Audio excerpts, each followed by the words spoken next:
What's up, guys? If you're new to my channel, I have a very unique, channel. I talk about freedom, but I'm an avid silver stacker, as you can see. But I'm also an avid Bitcoin stacker. This right here is a Ledger Nano X, and then this right here is a Trezor Model T. And what those devices are, those are called cold storages. And when you buy Bitcoin on an exchange, you can take it off that exchange. It's almost like having a bank, your own bank, and the exchange is like your brick and mortar bank. You buy the Bitcoin, take it off. You use this to enter your Bitcoin onto the blockchain, and then you have a 12 to 24 word key phrase or password, and you can use that and be your own bank, basically. And that's what I'm here to talk to you about today. It's very important. I talk to people all the time, every day. I try to talk to about 25 to 50 people every day about talking about their freedom and their sovereignty. I call myself a silver ambassador, which I go out and talk to, sometimes I give out silver, not all the time, but I do, and I have given out quite a bit of silver. And I believe it's very important to have that physical money. But with the digital age that we are living in, and with the CBDCs, the central bank digital currency, it's very important to have our own digital currency, our freedom digital currency, our freedom money, and that's Bitcoin. And I'm also a avid Bitcoin ambassador, and that's why I do these videos and stuff like that. So the following video we're going to react to is Matthew Kratter, formerly from Trader University. When he made this video, it was Trader University, but now he is Bitcoin University. He talks strictly about Bitcoin. And in this video, he's going to explain to you why it is so important for us Americans and people from Australia and other places too to get on the Bitcoin standard as quickly as we can, and to avoid the uncertainties and the things that are going to be happening in the future. So let's see what the great Matthew Kratter has to say about the Bitcoin adoption. This is Matthew Kratter from Trader University, and today I want to talk about flipping the US for Bitcoin, as well as the dangers that lie ahead if we don't get this right. And for the purposes of this video, I'll be drawing on two really good recent essays by Corey Clipston, who's the CEO over at Swan Bitcoin. First one is called 10 Million Bitcoiners.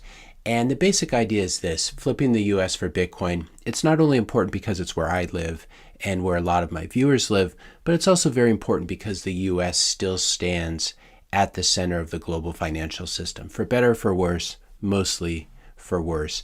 But the US is incredibly important when it comes to financial regulation. It has its tentacles everywhere, and the US dollar is obviously still the global reserve currency, though it is losing some market share at the edges. Yeah, the U.S. is very important because we're a trendsetter. Everybody follows us, and like you said, we're the world reserve currency. I don't know how long we're going to be that, but it is very important for the United States, I think, to be the leader of getting on a Bitcoin standard, or getting the most people in the world, population-wise, on Bitcoin. Because, again, we have the most miners. Texas is a big mining state as far as mining Bitcoin, and that's why I'm working so hard, man, so we can get as many people as we can and as quickly as we can on a Bitcoin standard.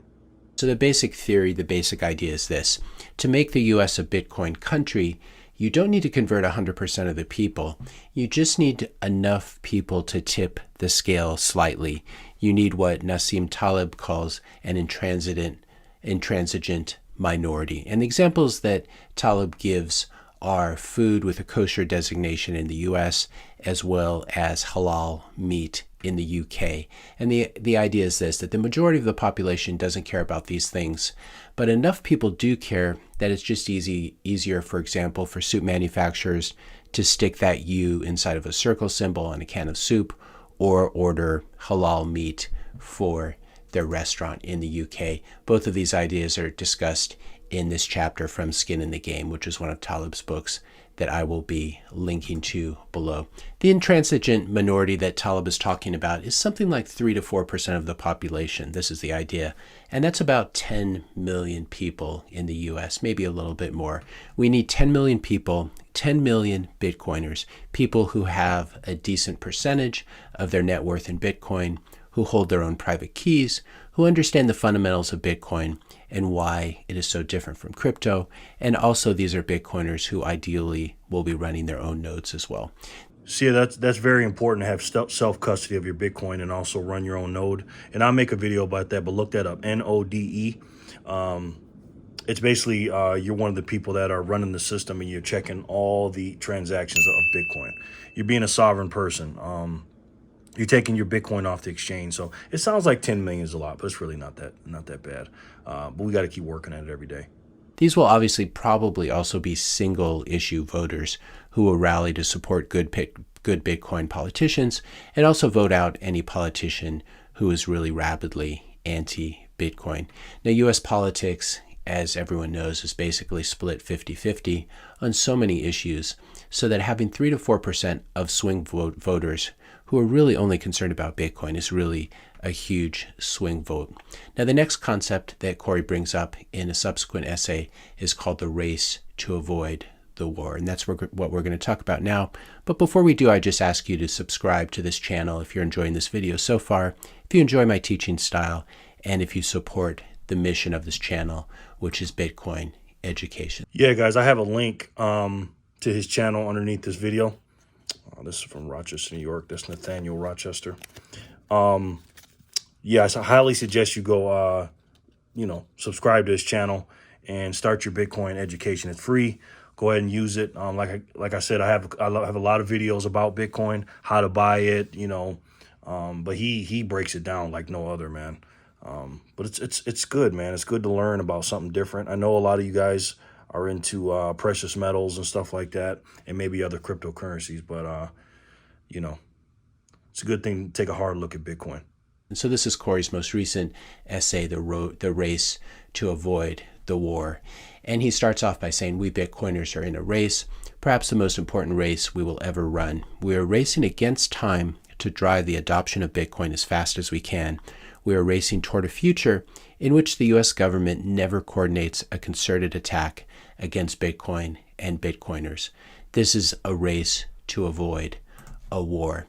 So the idea is this: if we fail to mint 10 million serious Bitcoiners in the US over the next 5 to 10 years, there's a very good chance that we're going to enter at least a century of darkness, maybe longer, because of the way that digital prisons work. This is the darkness that your children, your grandchildren, your great-grandchildren will have to experience if we don't get this right. And this is why Bitcoin is so important. What we have coming down the pike are Fed-controlled central bank digital currencies, CBDCs. We have increasing digital surveillance and control. We have the risk of putting high-profile Bitcoiners in jail on bogus charges. This is what always happens. They find some minor violation and then use this to smear not just a particular Bitcoiner, but Bitcoin as a whole. Julian Assange, anyone? Donald Trump, Andrew Tate, Tristan Tate, high-profile people. Again, when the CBDCs are rolled out and there are people that are high-profile Bitcoin people and people that have a lot of it, versus if we don't get to the 10 million people, 10 million strong, 3 to 4% of the country, they're going to label these people evil and bad and things like that. Same thing they did with the people I just mentioned before. So it's very, very important, guys. We all get some. We all have our family get it, because the CBDCs are coming. And again, you see it. I love silver. Absolutely love it. But we can't transact in it. We're in a digital age. And I refuse to mess with those CBDCs. What we're headed for in the U.S., it appears to me at least, and what we really saw a glimpse of in the last 2 years, and we saw it in Australia and Canada and the UK as well, is basically a soft version of Chinese totalitarianism and social credit scores, where the basic Bill of Rights was suspended and has been suspended. Bitcoin will still win as the best, hardest form of money around, but if we go toward this dark future, none of us will live to see this adoption if we lose the adoption race and we have to fight the war against our government instead. You guys remember what happened in Canada? When they cut everybody off with the truckers and stuff like that. Bitcoin saved a lot of people then. You know what I mean? And you see what's going on in China right now. We're headed towards that way. Now we're going to be a softer version of China, but they, like you said, the Bill of Rights, they take it away. People are they're almost like slaves over there in China. You know what I mean? I mean, look it up. Look at China or Chinese CBDCs, man. It's absolutely insane. There's no way in hell. That's why I'm fighting so hard. There's no way in hell I'm leaving that to my family, a life like that. No way. Now, please notice the difference between what we're doing when we're talking about calling for more Bitcoiners and a pump and dump scheme or an MLM scheme. This always comes up in the YouTube comments. We're not telling people about Bitcoin so that we can dump on them. This is not like your typical altcoin, which is backed by VCs and they need liquidity. So for example, Solana, they get everyone very excited and then they dump on them. This is completely different, in no small part because Bitcoin is a digital commodity without an issuer. So that makes the incentives work much better. So we're not telling people about Bitcoin so that we can dump on them. We're telling people about a product that is a superior technology and a superior form of money. This is a form of money that can protect anyone from government censorship and can be used on a peer-to-peer basis. And it's also a form of money that can protect everyone from central bank money debasement and inflation. So it's very similar to, for example, buying an iPhone and telling everyone you know about it. I bought an iPhone in 2008. I couldn't stop talking about it. I bought the stock. Was I pumping iPhones? No, I was not pumping it. I just happened to really like the iPhone. I thought it really improved my life and that it could improve a lot of other people's lives. And this is, I think, the proper analogy for Bitcoin. You're just spreading the word about something that can massively improve people's lives. And as I've said many times, I'm not interested in ever selling my Bitcoin. It's really for 10 generations down the road. Now, Bitcoin is like the iPhone, but even more important because central bank digital currencies, CBDCs, are coming, and Bitcoin is really the only antidote. It's the only mainstream, well-known brand that can save us from CBDCs. Yeah, that was a good analogy with the iPhone. Because I'm telling you, I'm out here every day telling the people about silver. I sell precious metals here and there. I'm not a big dealer or nothing like that. But I tell people not because I'm trying to make money. I'm telling them because I want to inform them about things they don't know. I was in finance my whole life. I didn't know about silver and gold being the real money. I didn't know that. You know what I mean? All I knew was silver and gold were like commodities. You know what I mean? I didn't know they were real money. Just like people didn't know about Bitcoin. That's why I'm out here talking about it. When he was talking about the pump and dumps of those altcoins, basically what he's saying is these companies own them because nobody owns Bitcoin. Bitcoin's its own entity. And then they pump up the price, and then they dump it on them. And then they make billions and billions of dollars and they leave the people with nothing. You know what I mean? Bitcoin's not like that. Bitcoin has a lot of utility. It'll be the future money and the future digital currency of the world. These altcoins, again, I don't mess with them. I'm not telling you what to do, but I don't mess with them at all. But there ain't no pump and dumps with Bitcoin. We saw just last week that the New York Fed has been launching a pilot CBDC-like program with some of the big banks. This is happening in India, where they're going to roll out a retail CBDC on December 1st. They're going to try it in 4 different cities with 4 different banks, and then they're going to extend it later to 9 cities. So this is not a conspiracy theory anymore. Central bank digital currencies are real, and they will be rolled out over this decade. Here's an example of even France and Luxembourg testing a CBDC for a euro bond issue. We have the Bank of Japan getting in on it, and I'll link to all this in the description notes below. The bank's approach, the Bank of Japan's approach, which is the Central Bank of Japan, their approach to CBDCs.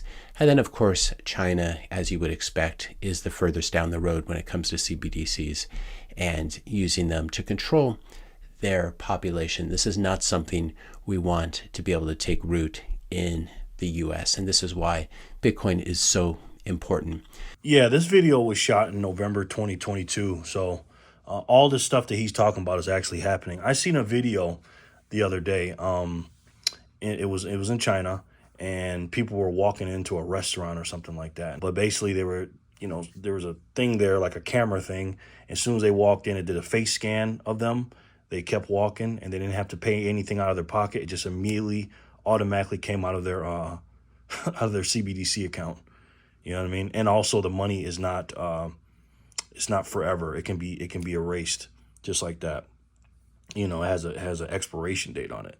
Guys, listen, anything that China is doing, I don't want to be a part of it. So we got to wake these people up, guys, and fast. So you need to be actively educating your friends and family about Bitcoin, not in an annoying, tone-deaf sort of way like recent converts often have, but do it in this way. Whenever there is an opening, a question, a news story, something that lends itself to a Bitcoin discussion, especially if someone asks you about Bitcoin, that usually is the best time because they're very open. No one wants to have their ear talked off about Bitcoin if they're just not interested. But I think the coming decade and what we're going to see in economics and politics will definitely make a lot of people a lot more interested in Bitcoin, and not just about the price pumping, but about using it to preserve people's freedom and liberty and their free speech. So when there's an opening like this, a news story, you can bring up the topic of Bitcoin and how it's the solution to the problem at hand, which is mostly the biggest problem at hand are the coming central bank digital currencies. And we have to get this right. Otherwise, we will lose the adoption race and we'll have to fight the war where we're subjugated under CBDC and we have to somehow fight our way out. And as Corey does point out in both essays, and I agree with him, Bitcoin is still going to win, but I would like to see it win in my lifetime. I don't want to have to wait for my grandchildren to see it win in a couple hundred years from now. So when you're telling people about Bitcoin, you also need to know enough about Bitcoin to answer the basic hard questions that they might have. And you can use my list of YouTube videos as a good resource. I'll put a link in the description notes below. This is just the videos tab. And you can use the search right here to look up any keyword like quantum, Bitcoin mining. What does it mean? Is Bitcoin a bubble? Is Bitcoin a Ponzi? Is Bitcoin a pyramid? Is Bitcoin bad for the environment? Does Bitcoin use too much energy? All these typical questions that come up. You'll find resources on my website and on my YouTube channel that you can share with people. There you have it, guys. I highly suggest you get yourself some Bitcoin, but before you do that, learn as much as you can about it. Like I said, go over to Bitcoin University's channel and do exactly what he said as far as like searching for it or just going through the video lists and stuff like that. But yeah, it's very important, guys, to get on what's going on today. Again, it's great to be diversified. You know what I mean? I have a lot of silver, and I love it. But unfortunately, I can't, transact digitally with it. It's my physical money. It's my, just in case something happens money. You know what I mean? But in everyday purchases and stuff like that, if I want to buy something on Amazon or online or something like that, or when we go to a cashless society, because that's what we're going to, a cashless society, I got to have something to transact in. And unfortunately, people are not going to be transacting in silver like that. I wish they were, but they're not. Yeah, there you have it, guys. Let's get on board on the Bitcoin train. It's it's must times right now, ladies and gentlemen. Again, learn about it as much as you can. And once you do learn about it and buy it and stuff like that, then when you start teaching people stuff, I tell people this all the time, it's once taught, twice learned. When you teach somebody something that you know, not only does it feel good to pass on the information, but you're learning in the process by teaching them something you already know. All right, guys, let me know what you think in the comment section below. Thank you so much for watching. I really appreciate it. I know a lot of you guys don't like to hear about Bitcoin, and I get it. I understand. And again, my Bitcoiners, I know you don't like seeing the silver on the table, but it's something that we need to do. It's not to me, in my opinion, in today's society and world and temperature we're in, it's not a choice. I think we have to do it, to be honest with you. So. All right, guys, I'll talk to you soon. Thank you so much for watching. I love each and every one of you. Keep your head on a swivel. God bless you and your family. God bless this country. God bless this country. I'll talk to you guys soon. Peace and love.